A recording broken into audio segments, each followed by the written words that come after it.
On this coronavirus extraordinary episode of Light on Leeds, I speak to Jo Ritchie. Jo is a photographer and she's been working with writer and friend of the show Faye Dawson on a brilliant project called Projecting Grief that explores how creativity can help people through the process of grieving. She's a fantastic guest. It's a great project. You can get involved yourself. There'll be links in the podcast notes for you to click through and get in touch with Jo if it's something you'd like to get involved with. So have a listen, see what you think. Welcome to coronavirus extraordinary episode of Light on Leeds this week, where I am welcoming Jo Ritchie. Hello, Jo. Hey, Hazel, how are you doing? I'm very well, thank you. How are you on this rainy, miserable day? Yeah, all right, not too bad. I know the weather's a bit up and down at the moment, isn't it? But yeah, you make do. Not very August-like, is it? No, I know. I kept thinking that. It's So, Jo, you've come along today to talk about this project that you've created with Faye Dawson called Projecting Grief. Yes. Can you tell me a little bit about how you got started with that and what's it all about? So, well, it all kind of started when I lost my brother in the end of 2017. And kind of I've never experienced grief like it. I mean, obviously, losing a younger sibling is quite a difficult thing to go through at any point. It was also, he took his own life. So again, it kind of, throws up a whole other host of things to do with suicide. And from there, I kind of, was just trying to get back to work, to kind of, because I'm a freelance photographer. So I'm in a privileged position in the sense that I could take as much time as I wanted off work. Obviously, financially that's different, but in the sense that I didn't have to, kind of be talking to a boss and trying to get loads of time off or anything for my mental well-being. Yeah. I could kind of decide to take as long as I wanted. And so, getting back to work felt really overwhelming. And I did throw myself back into work and found it really fascinating to see how other people kind of were dealing with grief in a creative way. So other people I met through work or through, other things where you find other grievers and things. There's a lot of stuff online now where kind of other people were using their grief for good and creating something out of it, or finding that creativity was really helping them, like as a distraction or as an actual, they'd produce something out of their grief. I had a couple of specific people that I met, I'm originally from Sheffield, and a few people that I knew kind of anyway. And so I'd seen that they could use, one of my friends uses photography, and kind of I'd see her on Facebook, and she lost her mum, and she'd go out and kind of photograph, droplets of water on a flower, and kind of be going really close into nature and just finding little moments of light in what felt like such darkness for her. And so finding that as just as a personal little project she did, I just found it fascinating, because I found it really hard to kind of turn back to because obviously my job is creative. I found it quite hard to turn back and kind of force myself to be creative. So it came from that, really, seeing how other people were doing it, and in turn it kind of gave me a creative outlet, which I didn't realise until we started doing it, really. But it was one of those things that happened naturally, where it suddenly was like, oh, actually now I'm being creative, and that's kind of, it's gone a full circle for us, really, which is really nice. So, oh, that's absolutely fantastic, because it must have been very, very difficult. And like you say, it being a younger sibling and him taking his own life, that must have been an awful lot for you to take in. Yeah, it was really tough, and it was, as out of the blue as anything can be, really. So yeah, it's one of those things that I think, it's not even been 3 years yet, so it still feels very recent, although at the same time, you meet people, especially in a kind of grieving community, you meet other people where it's just happened to them, and you kind of remember what it was like, and how you kind of can't remember how you got through it. The first bit of grief, which I'm sure, millions and millions of people experience, where you really don't know how you put one foot in front of the other and how you get up again the next day. But you do, you survive, and you kind of have to, and you have to find a way to keep living, really, and to, keep moving forward. So. Of course. And so, like you said, you seeing other people using creativity to get through the grief, that's what gave you the impetus to do this series. Yeah, absolutely. So there's another one actually who is Louisa Omerlan, who's a comedian, who I'd seen her show before my brother died, and she had actually referenced her brother taking it, or like trying to take his own life. And for a comedy show, it's pretty dark topics, but she managed Yeah. to turn such dark things. And like the main bit of her show, what Beyonce do, is about heartbreak, really, and how she gets through her breakup. But yeah, it kind of, how she could take something like that, and I know a lot of comedians do it, but how she could take something so awful in her life and make a comedy show out of it. I just found it incredible. So she was another one that I kind of instantly, even before the project started and before I had Faye on board, I was like, I need to speak to her. I need to understand how she's kind of, because she then went on to do a show about losing her mum. So she's been featured on our project, kind of talking about that. And yeah, I just found it so uplifting and kind of, yeah, just amazing that people could turn something so awful into something so positive and help other people with it. Yeah, and now you're doing that with your project, because I'm sure there are people who will be following it and feeling the same thing you did, that, the beauty of getting something creative out of such a negative experience. Well, hopefully, yeah. I mean, it's kind of, you do set out with these sorts of things with kind of going, I don't know what it's going to turn out to be, and not knowing who you're going to meet, and things evolve quite naturally, as a lot of projects and art pieces do. So yeah, we really hope that it's going to have, we've had a really positive response already, which is really amazing. We've only launched it literally this last week. So we've been working on it for ages, but it's been one of these things that we wanted to get it kind of set up and have something for people to look at and understand, rather than us just sort of talking at people about what it is. Can you describe a little bit? So how is what form is projecting grief? So what we're doing, I mean, it started as just me taking people's portraits, really. So meeting different people, as I say, I knew a few of them already. People like Louisa, kind of just contacting them out of the blue and going and taking their portraits and trying to photograph a little bit. I mean, some it's harder than others, but photograph a little bit of like what their sort of craft is, what their creative output is. So like Louisa, I took a few pictures of her on stage. Like one of my other friends does crochet and makes headdresses, and so photographed her in those. So it started out just as portraits and just a little photographic piece, and I felt like, I mean, I'm not a writer by any stretch, and actually I particularly shy away from having to do any of the writing side of anything, because I just find it, I hate it. So it's just not your forte. It's not my thing, exactly. So I was like, I need to find a writer to help me do some interviews and actually put these into context. So I needed it to be somebody who was grieving as well. It's really, it's weird, this project, because you read about people's creative outlets, and you kind of suddenly realize that they're bereaved in some way, and you sort of go, oh, perfect, and you're like, oh no, that's not good. It's not good that they're bereaved. Yeah, of course. Yeah.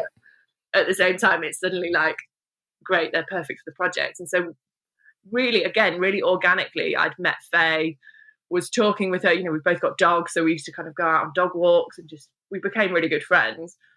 And then she told me about her miscarriages and the grief she'd experienced from that, and kind of, the whole thing that surrounds miscarriage in the first few months of pregnancy. You don't tell anybody because miscarriage is reasonably common, and actually that you're sort of almost not allowed to grieve that lost baby, because it wasn't really a proper baby by that point, but of course it is, and especially in your mind, you're planning that baby's life, Of course. So it kind of very naturally came out of just talking to Faye and kind of realizing that she had turned to writing after she'd experienced her miscarriages. So it came out of that, really. And it was a perfect kind of natural relationship that formed. And so the interviews sit alongside the portraits and the pictures, and hopefully give it a bit of context.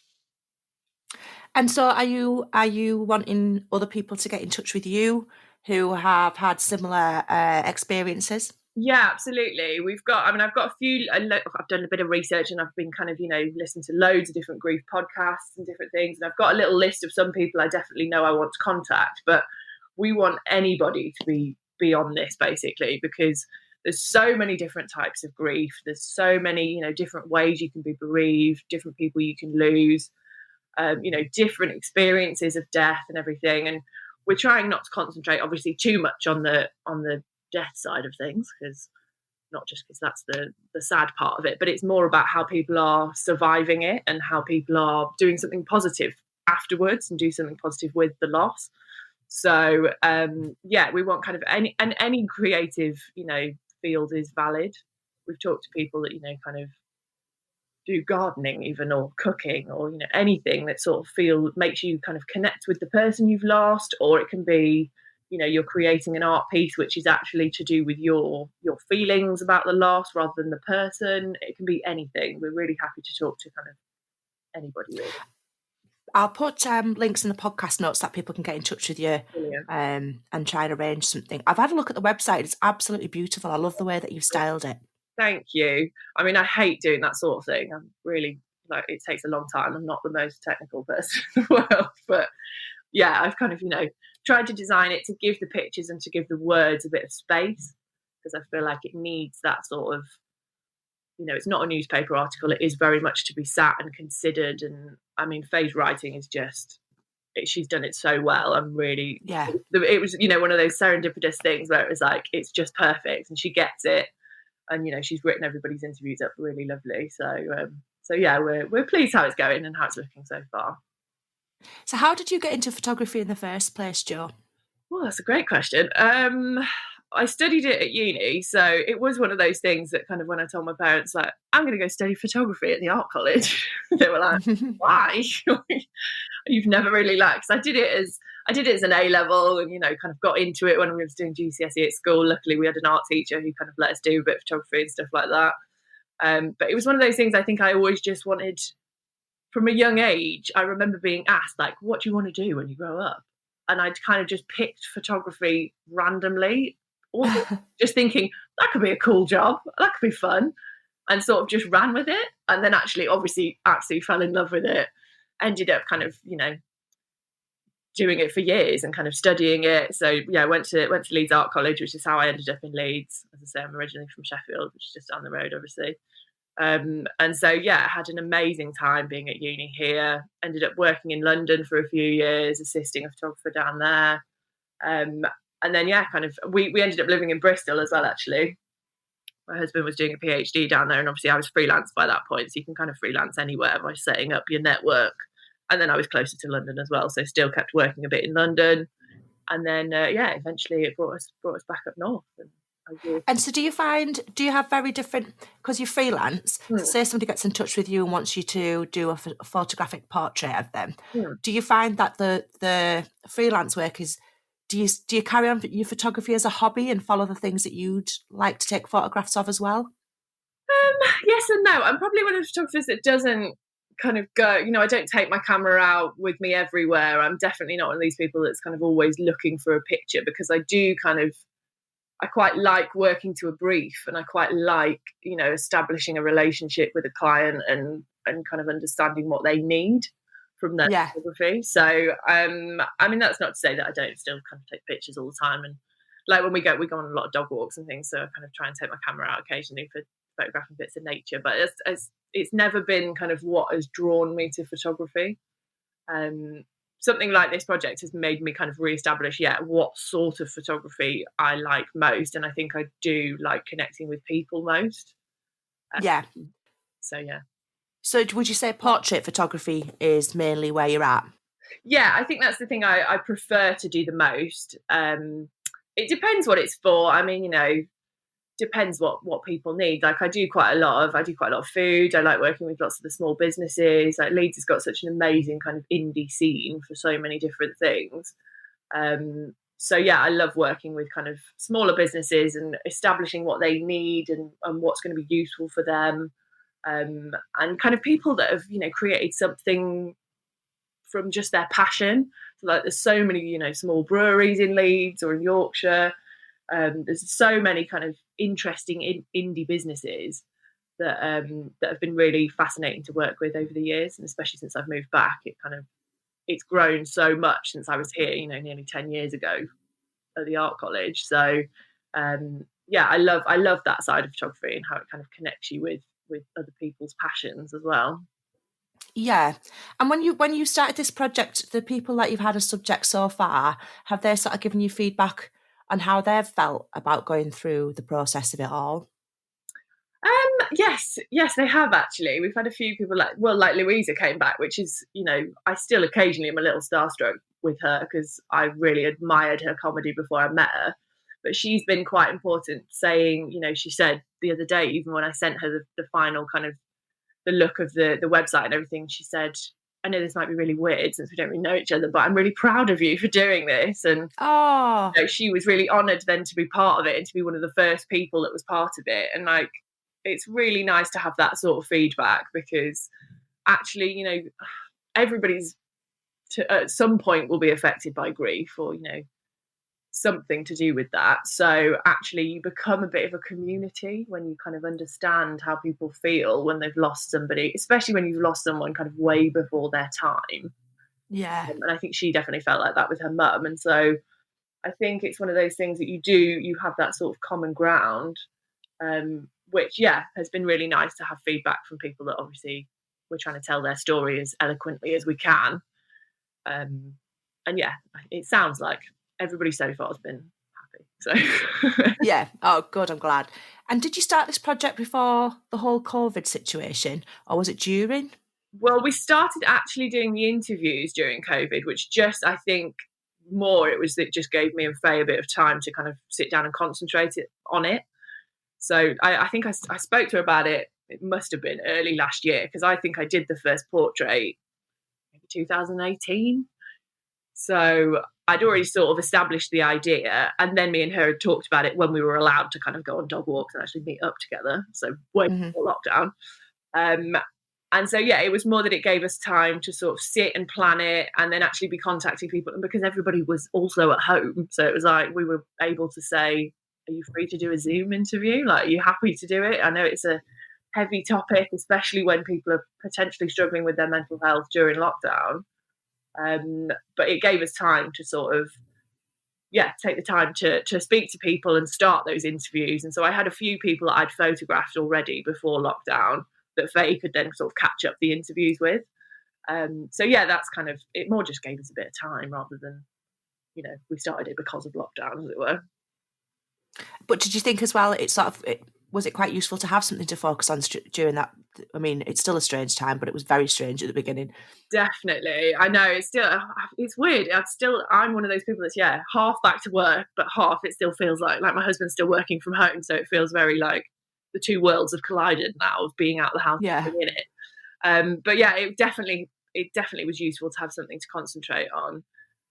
Just to be planning as well. Kind of, I think there's a lot of getting out of lockdown that people kind of want to be planning for the future and want to be planning what's next. And so I think it gave us a little bit of that of like, we can be doing this more when lockdown's over and we can actually go out again. So we'd be doing the interviews of quite a few people. So Luke, that's now on the website, he was our sort of first shoot out, just coming out of lockdown when things were allowed. We were allowed to be in the same building and all wearing masks and everything else. But so that was quite a bizarre shoot, being the first one, all of us in masks, keeping our social distance, a high pot picture house, and just kind of, it was very strange being back working, but so it was good to have something to concentrate on and plan towards. And there's still, there's loads of people I want to eventually be able to get down to London again and do a load of people that we've kind of spoken to down there.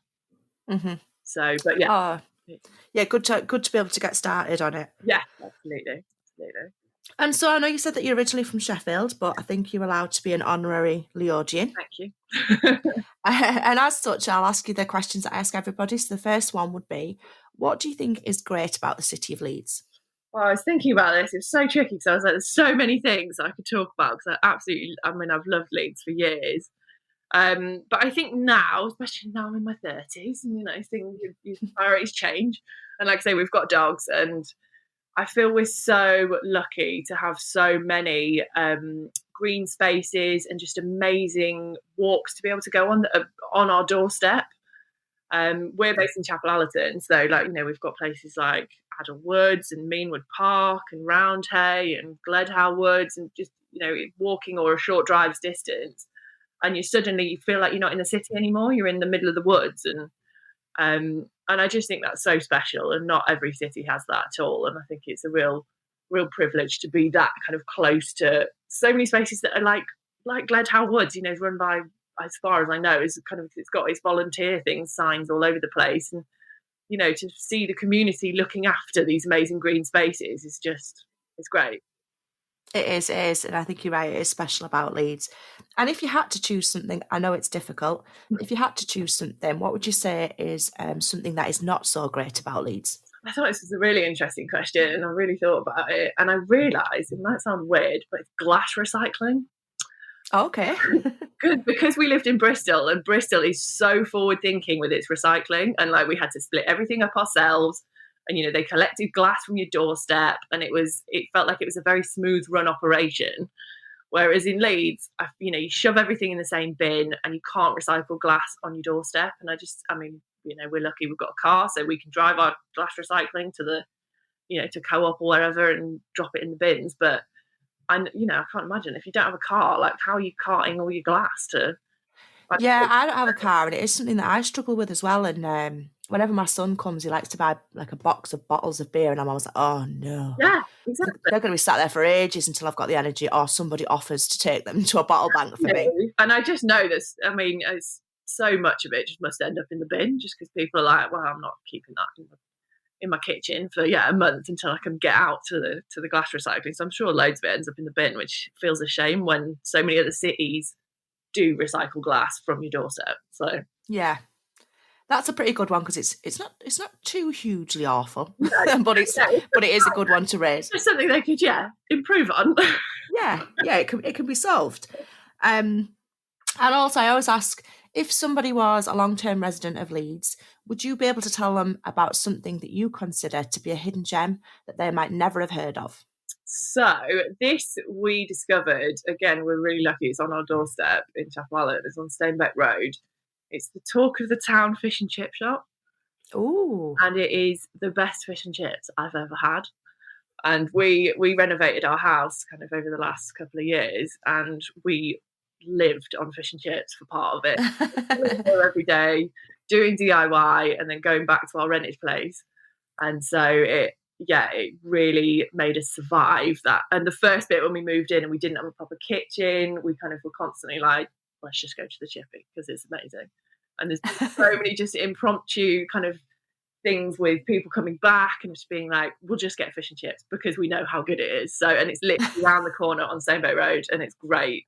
So I would always recommend people to go there for their fish and chips. That's brilliant. I'm sure people will definitely go along. I definitely will. Fish and chips is just one of the loves of my life. Absolutely. And I always ask if a guest knows somebody, a Leeds musician or band, so that we can feature a track. And you've chosen, it's a beautiful track called Inexhaustible Love. Is Rosie Blofeld a friend of yours? Yeah, she is. I love Rosie. She's such a little character, and she really, if you ever, obviously when we're allowed back into places where people are doing gigs and everything else, if you ever get to see her live, she's one of the most mesmerizing people on stage. She's completely in this world that she's created for herself, and she's just such an enigmatic kind of performer. So I would always recommend people to go listen to her music. It really comes across in her, she's got quite a few videos on YouTube and things as well, and she's amazing. I think she's brilliant, aside from being a really good friend. So I will put some links to her YouTube stuff so that people can have a look at her performing. That'd be fantastic. Great. And what will you be doing with the rest of your day today, Jo? So today I've got a few bits and pieces to edit. I've got another one actually for the Grief Project to finish, to get them on the website. So I work from home quite a lot. So actually lockdown has been, obviously it's been different, but I'm at home a lot anyway. So it's not been that. It doesn't feel as bad working at home when it's a rainy day. Exactly. Well, that's true. Yeah, I'm definitely a bit of a hermit with things like that. My husband's the one that walks the dogs more than I do. So I'm always like, you can do that today. It's raining. So happy. I don't blame you. Jo, I'm going to be watching your project with great interest because I think it's just such a great idea. I'll put links in the podcast notes so that anyone who would like to contribute can get in touch with you. Amazing. Thank you. So have a fantastic bank holiday weekend, and thanks again for coming along and telling me about it. Amazing. No, thanks for having me. It's been good to talk to you. I really enjoyed speaking to Jo Ritchie about her project, Projecting Grief. I think it's an absolutely great idea, and again, it's another example of Jo turning her grief into something worthwhile and creative, and also helping other people through the process. Jo chose the featured song, which is Inexhaustible Love. It's a beautiful track, and it's by Rosie Blofeld. Have a listen.